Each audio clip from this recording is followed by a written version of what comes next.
내 사랑 싸가지입니다. 뭐 헤어지자고? 남자친구의 갑작스러운 이별 통보에 굉장히 놀라는데요. 미안해. 또 연하한테 채워보긴 처음이네. 사귄 거 내가 처음이라며. 그걸 믿냐? 그렇게 하루아침에 이별을 하게 돼 너무 우울하고 짜증나는 기분으로 집으로 가고 있었는데 마침 걷어차기 딱 좋아 보이는 빈캔을 발견하고는 스트레스도 날려버릴 겸 있는 힘껏 걷어차버리죠.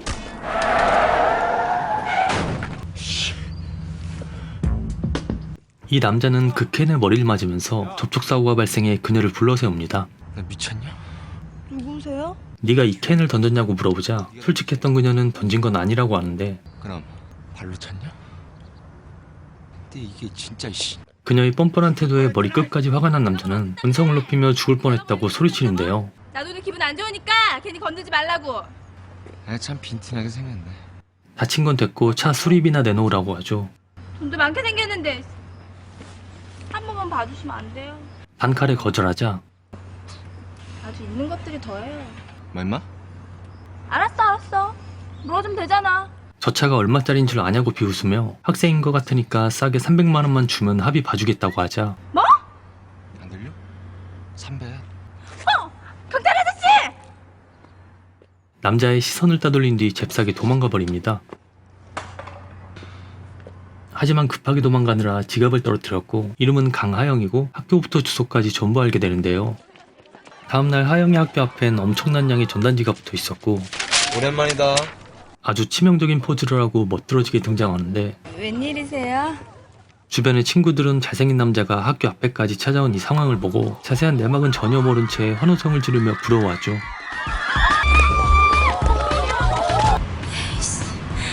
이 인간이 날 어디로 데려가는 거야? 딱 300만 원만 주면 된다고 하자 자신은 돈 없고 가난한 고3 학생이라고 합니다. 싸네. 이게 뭔데요? 하루에 3만 원씩 갚는 조건으로 100일간 노예가 되면 된다고 하는데요. 이런 법이 어딨어요? 그럼 뭐. 그럼 부모님께 받겠다고 하자 하영은 알겠다며 사인을 하게 되죠. 시간 없어. 배고파. 빨리 해. 또 도망갈지도 모르니 학생증은 자신이 보관하고 있다가 100일 뒤에 계약이 끝나는 날 되돌려준다고 합니다. 굉장히 고급스러워 보이는 음식들이 줄줄이 세팅되었고 난 참고로 노비랑 겸사 안 하거든. 가서 짱깨나 먹고 와. 곱빼기 말고 보통으로 먹으라며 카드를 던져줬고 기분 나빠서 안 먹을 법도 하지만 전혀 굴하지 않는 하영입니다.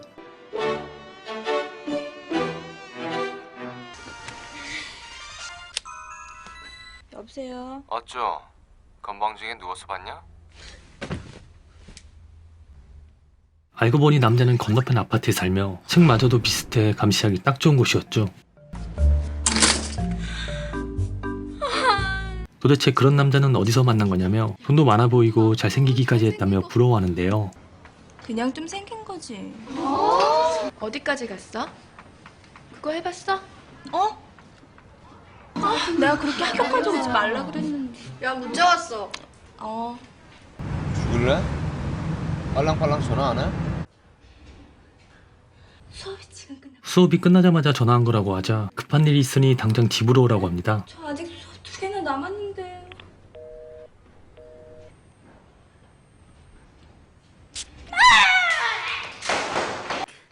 별 수 없이 눈에 뭔가를 뿌리고 선생님께 찾아가는데 야! 너 눈깔이 왜 그래? 선생님, 조퇴 좀 시켜주세요. 그렇게 간신히 집까지 도착을 했고 암호. 암호를 하지 않으면 절대 열어줄 수 없다며 그 암호는 세일러문이라고 하는데요. 세일러문. 죽을래?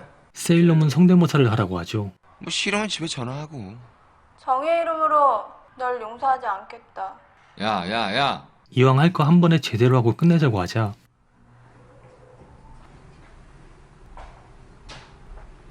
정의 이름으로 날 용서하지 않겠다. 세일러문. 열정적으로 하는 모습을 본 이웃집 여자는 소스라치게 놀라고 말죠.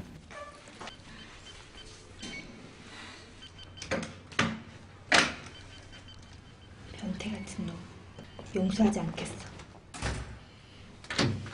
온갖 더러운 꼴을 다 본 후에야 집으로 들어갈 수 있었고 어지럽혀진 집안의 모습을 보게 됩니다. 아니야? 네. 5시에 아버지가 오시니 그때까지 깨끗이 청소하라고 하는데요. 시간이 굉장히 촉박했기 때문에 별 수 없이 두 팔 걷어붙이고 열심히 청소하게 되죠. 뭐야? 너 원조교제 아니야? 아, 제 가정부야, 아버지 가정부. 야, 이제 가봐. 야, 가서 짱깨나 사 먹어. 힘들게 하루 임무를 마무리하고 엘리베이터를 기다리는데 집 나온 지 5년은 된 듯이 양말에 구멍이 나 있고 손동작과 입동작마저도 예사롭지 않은 모습에 또다시 소스라치게 놀라게 됩니다. 그래도 부모님에게 알려져서 혼나는 건 죽어도 싫었기 때문에 혼자서 어떻게든 해결하기 위해 쇼핑할 때도 따라가고 영화 볼 때도 따라가서 잔심부름을 하며 열심히 돈을 갚아나갔고 이제 가도 되죠? 힘든 일과를 마치고 집으로 돌아온 길에 아빠를 만났는데 가벼운 접촉사고가 나게 되어 같이 카센터로 향하게 되죠. 얼마야? 2만 원만 주세요. 아니, 범퍼 칠하는데 그거밖에 안 들어요? 깜짝 놀라며 외제차는 얼마나 드냐고 물어보자 외제차도 2만 원이면 충분하다고 합니다.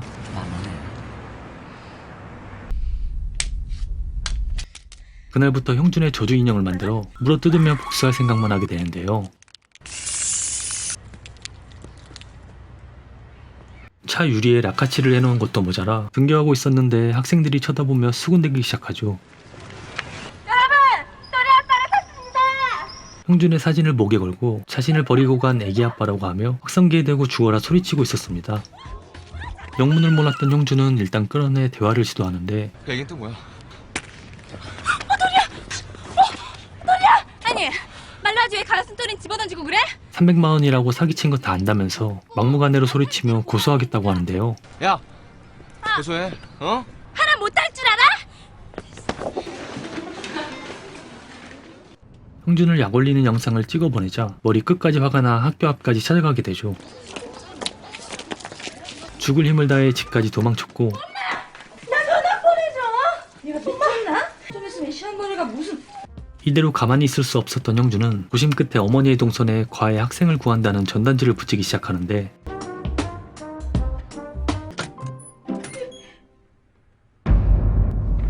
수학이 있죠? 너 인간이니? 너 닭대가리야? 아, 내가 미쳐 정말. 50% 할인된 가격으로 과외를 한다는 전단지 덕분에 무사히 하영이의 집안으로 들어갈 수 있게 됐죠. 만나서 반갑다. 예, 어머니. 자, 공부 시작할까? 상황이 180도 바뀌어버리자 그동안 놀렸던 게 생각나 잘못했다고 빌게 되는데요. 잘못했어요, 주인님. 잘못했어요, 주인님. 그래도 어머님께 돈은 받았기 때문에 수업을 하긴 해야 했는데 어느 정도인지 알아보기 위해 기초지식 테스트를 시작합니다. 최초의 한글 소설은 뭐냐? 삼국지. 너 구구단은 하냐?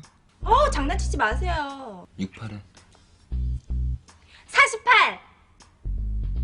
38. 28. 18. 18. 18. 몇 18이에요? 어떤 삶을 살아온 건지 의심이 되긴 했지만 혹시나 하는 마음에 뭐든 아는 공식이 있으면 불러보라고 하는데 이별 장면에선 항상 비알고 너 진짜 있다. 죽을래? 250 맞는데. 사람이 아닐 수도 있다는 걸 깨달은 형준은 때와 장소를 가리지 않고 공부를 시키게 되죠. 야, 안 맞으면 봐. 공부와 노예를 병행하며 하고 있었고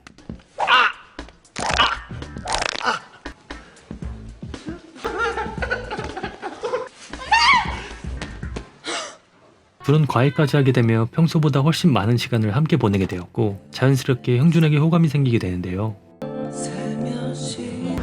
좋냐? 싸가지 네가 웬일이냐? 네, 너무 좋아요. 한 번씩 잘해주는 모습 때문에 더욱더 감정이 깊어졌고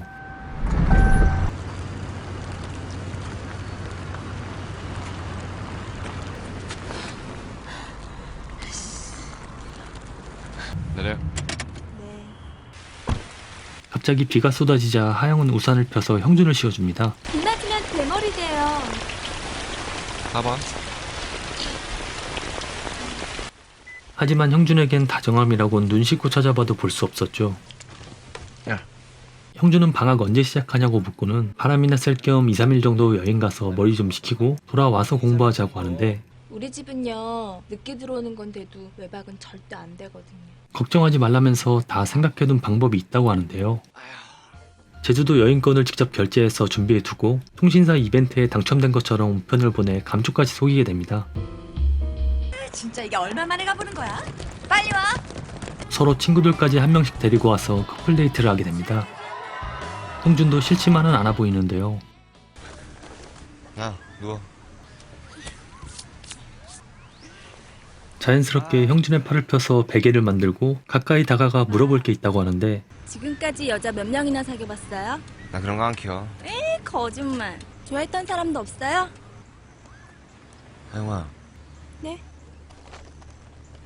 팔절에 팔절에. 머리 빈 게 왜 이렇게 무거워 진짜. 다음날 다 같이 번지점프를 하러 갔고 아가씨 몸무게요. 네? 몸무게요. 몸무게도 말해야 돼요? 예. 50kg요. 키로요? 야, 너 진짜 50kg야? 당연하죠. 사실대로 얘기 안 하면 줄 끊어집니다. 저 사실은요 53kg. 별 차이 없습니다.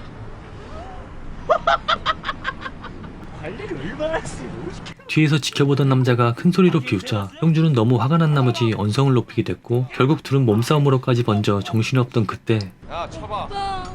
갑자기 어지러웠는지 휘청거리며 그대로 난간으로 떨어져 버렸고 미친 듯이 뛰어가 그녀를 끌어안아 무사히 내려올 수 있었지만 너무 놀란 나머지 병원에 가서 잠시 안정을 취하게 됩니다. 그 사이 부모님들은 돌아오셨고 엄마 잘 갔다 왔어요? 형준은 하영과 찍은 사진들을 보며 함께했던 순간들을 떠올리고 있었죠. 너 내일이 무슨 날인지 알지?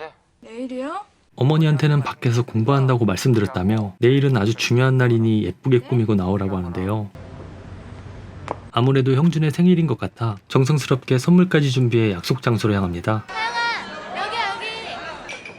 너 왜 이렇게 늦게 왔냐? 차가 막혀서요. 오빠 생일 축하해요. 너 내 생일인 줄 알았냐?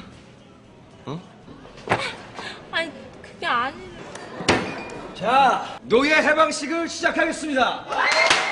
그렇게 다 같이 모인 자리에서 노예 해방식을 하게 됐고 어느새 100일이나 지났다는 게 믿기지도 않았고 뭔가 섭섭한 감정마저 들게 되죠. 저 갈게요. 집으로 가려던 그 순간 하영은 너무 당황스러운 나머지 집으로 뛰어갔고 하필 그 장면을 어머니가 목격하게 되는데요. 선물로 준비한 반지를 깜빡해 다음에 주려 하는데 머리 끝까지 화가 나신 어머니는 곧바로 형준의 집으로 찾아가게 됩니다. 명문대 법대 다니면 어린애 가지고 놀아도 돼? 가지고 있는 거 아닙니다. 긴 얘기할 거 없어. 앞으로 우리 하영 집에 어신도 하지 마. 다음 날이 되었고 이 사실을 모르는 하영은 과외 선생님이 오셨다는 말에 가슴이 뛰기 시작하는데 인사드려. 새로 오신 과외 선생님. 전혀 생각지도 못한 처음 보는 선생님이 오셨고 전화를 해도 받지 않자 형준의 집으로 찾아가게 되는데요. 오빠 도대체 어떻게 된 거예요? 왜 왔어? 난 과외도 그만뒀다길래. 왜? 너 나 아니면 공부 못해? 너무나 냉정하게 변해버린 형준에게 대학은 안 가도 된다며 원래 공부도 못해서 일찌감치 포기했다고 하죠. 너 대학 안 가면 뭐 할 건데? 오빠한테 시집가면 되죠. 오빠. 야, 그만하라고 해도 포기하지 않는 하영에게 너 데리고 노는 것도 이제 재미없으니 정신 차리라고 합니다. 자꾸 찾아오고 전화하고 그러지 마. 짜증나니까.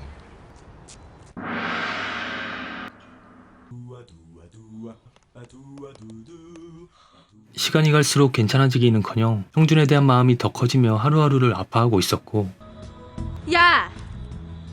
나 가지고 논 거였어? 장난이지? 제발 장난이었다고 말해줘. 제발 장난이었다고 말해줘. 어? 그만하자. 오빠 제발. 나 이제 재미없단 말이야. 어린아이처럼 주저앉아 엉엉 울어버리는 하영을 전혀 위로해주지 않은 채 냉정하게 뒤돌아 가버리는데요. 시간이 지나도 전혀 괜찮아지지 않는 하영을 위해서라도 자신이 사라지는 게 서로에게 좋을 것 같다는 생각에 이사를 결정하게 됩니다.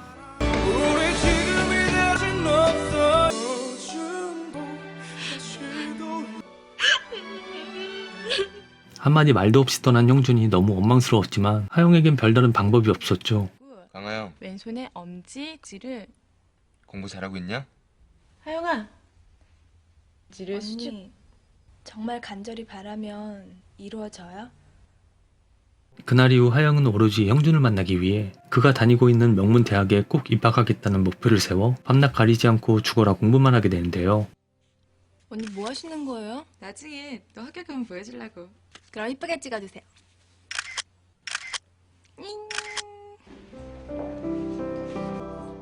어느덧 수능 시험을 치르게 되었고 그동안 열심히 준비한 하영은 최선을 다하게 됩니다. 하지만 합격자 명단에 그녀의 이름은 없었고 선생님과 소주 한잔 마시러 포장마차에 가게 되죠. 괜찮아. 세상에는요, 간절히 바래도 안 되는 게 있나 봐요.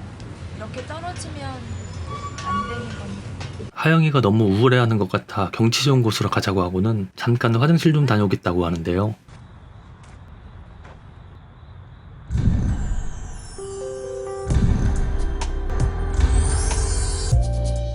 뱅글뱅글 한참을 돌더니 갑자기 형준이 나타납니다.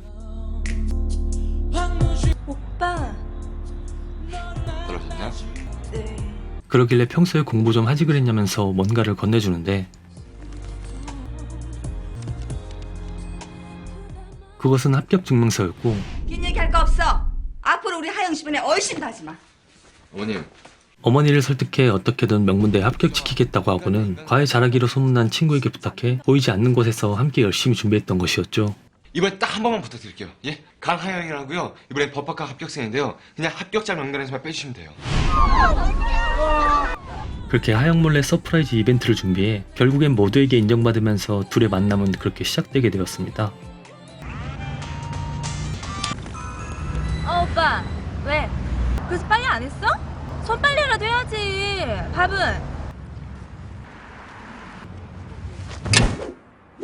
이번엔 하영이 날아온 빈캔에 머리를 맞고 경미한 접촉사고가 나고 마는데 야! 교보! 누구세요? 야! 이거 네가 던졌지? 죽을 뻔했잖아! 기분도 안 좋아 죽겠는데 그냥 가지 아줌마. 쌍코피는 질질 흘려가지고. 아줌마? 너 저 차 어떻게 할 건데? 돈도 많게 생겼는데 한번 봐주세요. 힘들어요 요즘. 빈티나게 생겼다. 너 돈도 없지? 그럼 뭐 이 방법밖에 없네. 오늘 소개해드린 영화는 2004년 개봉한 신지우 감독님의 내 사랑 싸가지입니다. 벌써 20년이 다 돼가는 영화인데 조금 유치하긴 해도 2004년이라는 걸 감안하시면 꽤나 재밌게 볼 수 있을 것 같은데요. 영화 내의 OST나 그때 한창 인기 많았던 스카이 핸드폰의 메시지음과 폰 열고 닫을 때 효과음까지 요소요소에 반갑고 추억 돋는 장면들이 정말 반가웠습니다. 저 당시에 학생들 사이에선 엄청나게 열광했던 영화여서 개인적으로는 좋은 기억의 영화인데 네이버 평점이 4점대라는 게 조금 이해가 안 되긴 하는데요. 그냥 코미디 영화라고 생각하시고 가볍게 보시기엔 나름 괜찮을 것 같습니다. 뭐 아주 훌륭한 정도는 아니더라도 중간은 가는 영화이니 큰 기대 없이 보시길 바라고요. 특히나 김재원님이 너무 멋있게 나오시니 팬분들은 한번 꼭 보시길 추천드립니다. 오늘 소개해드린 영화는 내 사랑 싸가지였고요. 지금까지 후구였습니다. 끝까지 시청해주셔서 정말 감사합니다.